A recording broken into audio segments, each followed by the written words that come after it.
कांग्रेस का नज़रिया अभी पहले सुन लेते हैं, फिर जवाब चौधरी जी से लेंगे। कन्हैया जी, बजट के अर्थशास्त्री पहलू के हिसाब से तो संतुलन दिखाई देता है, कांग्रेस के हिसाब से क्या दिखाई देता है?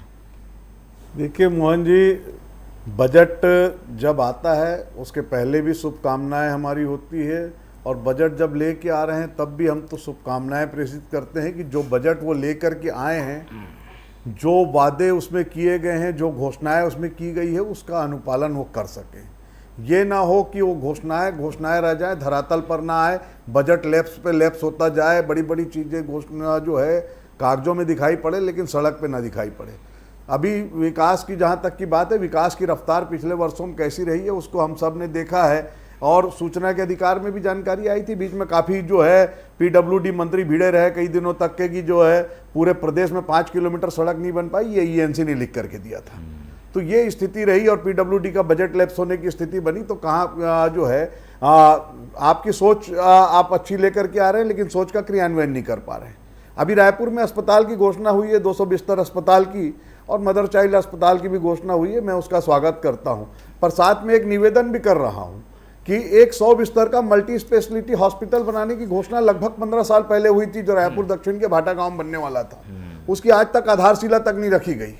तो इस तरह से घोषणाओं का जो है घोषणाएं हो और घोषणाएं जो है उसी समय उसके साथ साथ वो अमृत अवस्था में आ जाए, ऐसा ना हो। जो घोषणाएं हो रही है उन घोषणाओं को सरकार पूरा कर सके, ये हम चाहते हैं सरकार से।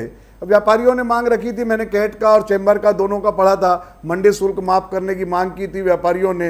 व्यापारी प्रोत्साहन के लिए जो है पेंशन की मांग लगातार लंबे समय से हो रही है, वो मांग व्यापारियों ने उठाई थी, और व्यापारी कल्याण बोर्ड की भी बात थी, कहीं उन बातों को समावेश नहीं हुआ है। और एक जो सबसे बड़ी बात, मैं हमेशा हर बजट के समय, चाहे वो केंद्र का बजट हो या राज्य का, चूंकि इसमें वेट का मामला है, केंद्र में एक्साइज का मामला रहता है, जो पेट्रोल और डीजल की कीमतों को, क्योंकि दो ही चीज़ें राज्य के पास है टैक्स की यदि बात करें तो, एक आबकारी में और एक पेट्रोल डीजल में। आबकारी में आपने शुल्क बढ़ाया, बड़ी अच्छा है, जितना महंगा हो व्यसन उतना कम हो सकता है, जो सरकार की भावना है आप उसको बढ़ा लिए।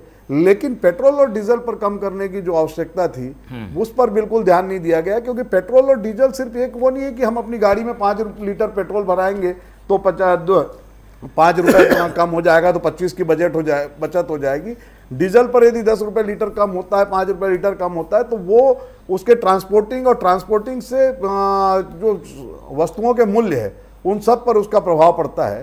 तो महंगाई नियंत्रण की दिशा में भी एक बड़ा कारगर कदम होता है, लेकिन उस पर जो है बिल्कुल ध्यान नहीं दिया गया, उसको छोड़ दिया गया है।